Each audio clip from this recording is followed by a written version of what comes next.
Welcome everybody, it's your old pal Eddie Stevens here, and today I'm going to be bringing you my Corona Wedges recipe. Why do I call them Corona Wedges? Well, because they're wedges, and because I created this little recipe during the coronavirus pandemic.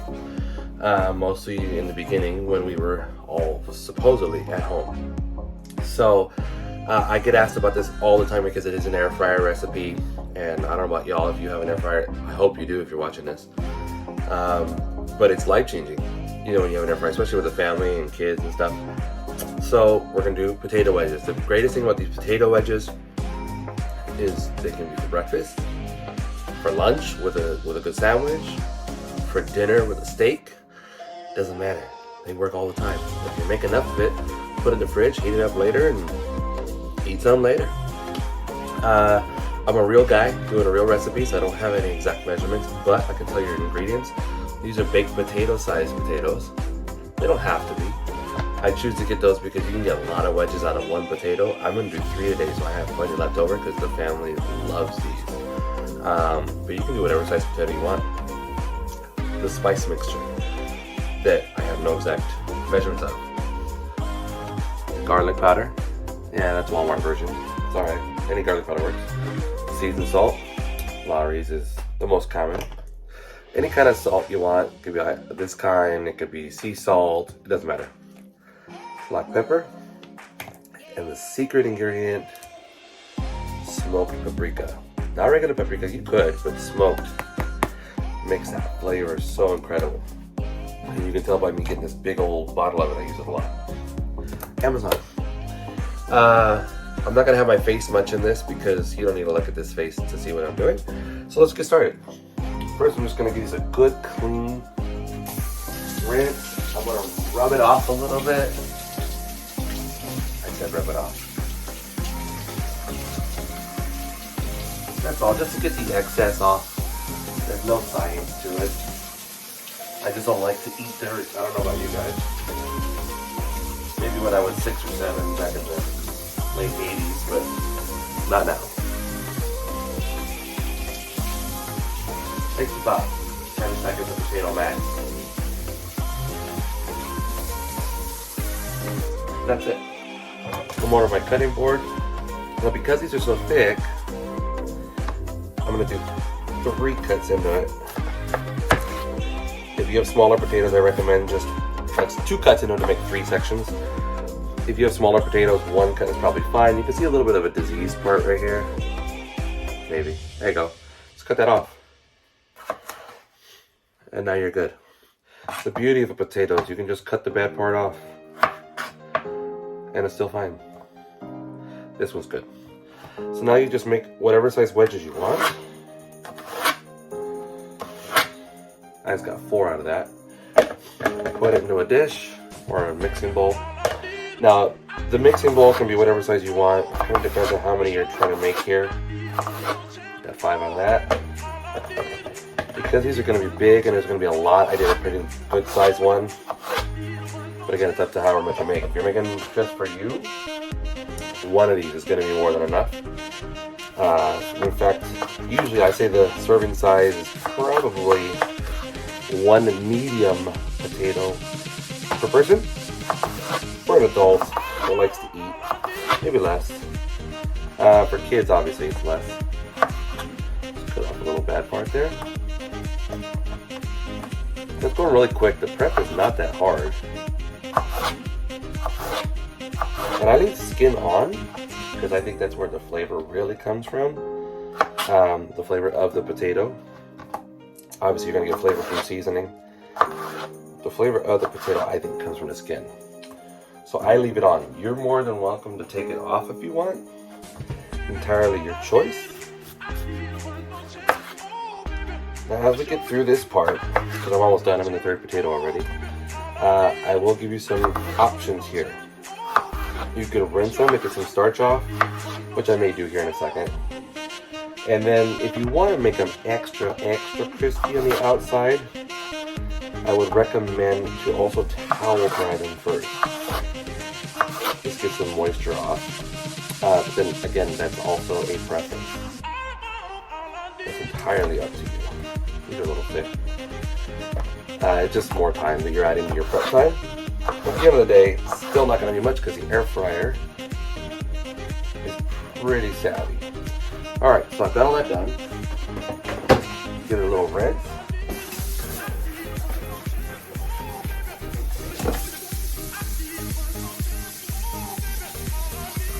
That's it. Now I will show you how I would just dry it real quick because it really doesn't actually take that long. Just got a plate, some paper towels, like a little bed there. Now this is a lot, so it's not going to really fit them all very well. If you're making less, obviously this will be easier, but it's there. Some more paper towels. Just pat dry. That's it. No rocket science, no like extra machinery. And it's just going to help crisp them up a little bit. And just toss them back in. When you get that top layer, you just pat dry it in there pretty well. Keep pat drying as you're going down, because the ones in the middle didn't get it. Okay? Don't forget that. Don't forget the ones in the middle. That's really all that is. Just kind of pat as you go. Okay? The bottom one's got it, because it landed right on the napkin there.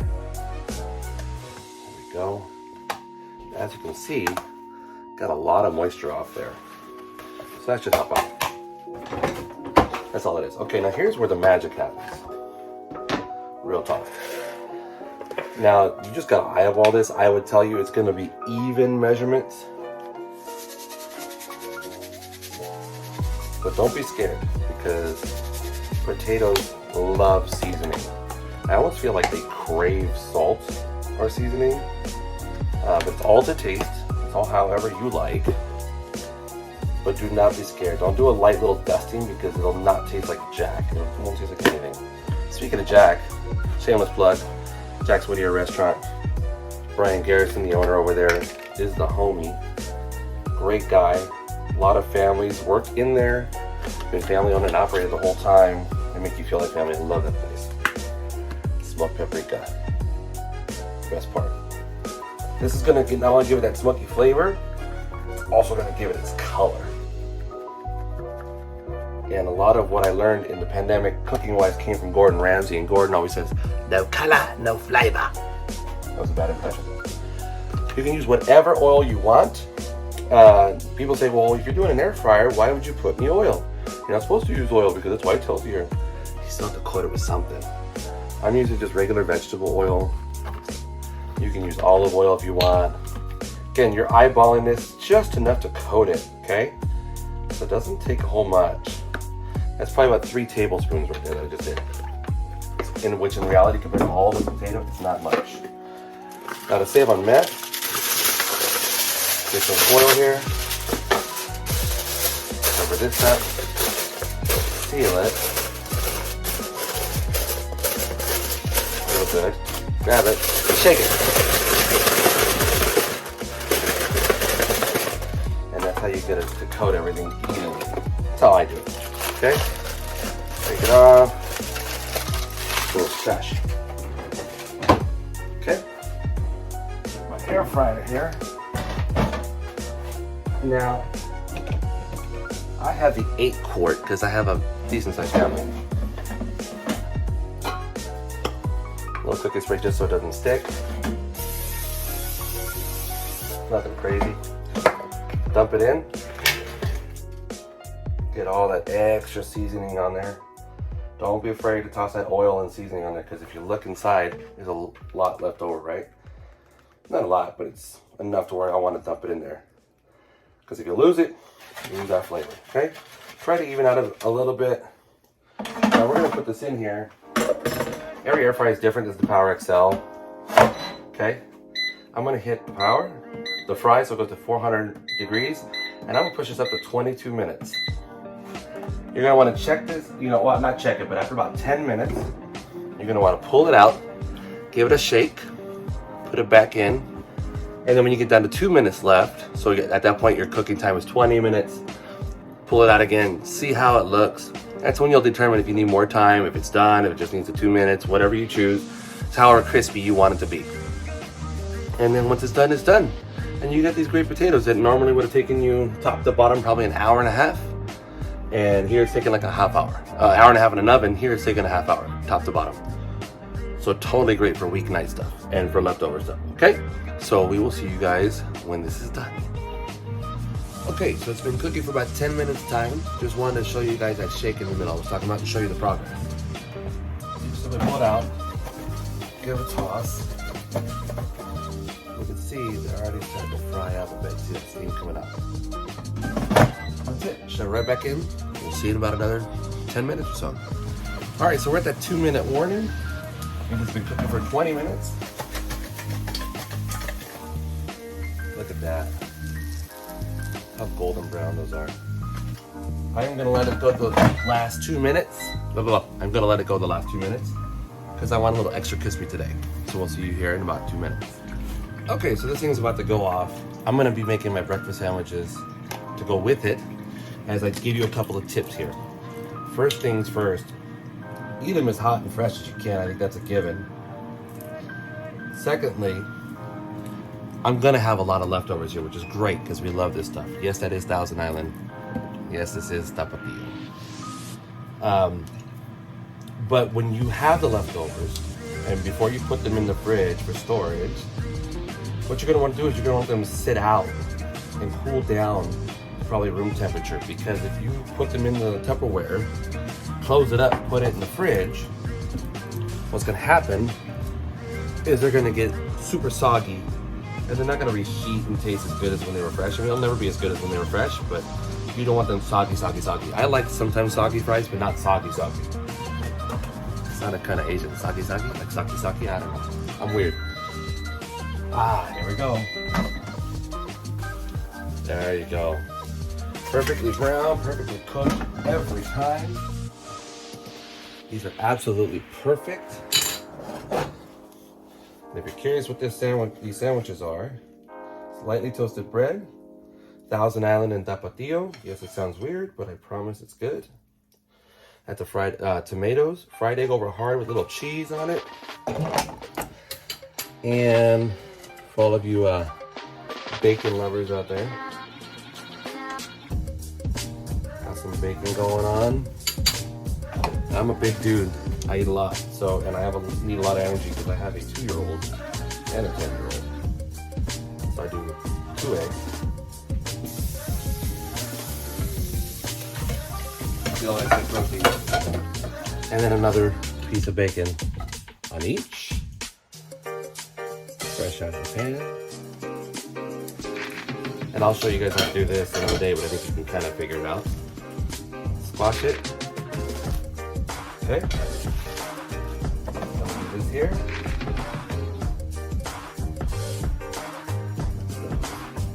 You can see all the seasoning and flavor on that. Look at that. Eat as many of these as you want. It's just like cooking them in the oven, which is supposed to be healthier. I don't really care if it is or not, it's good.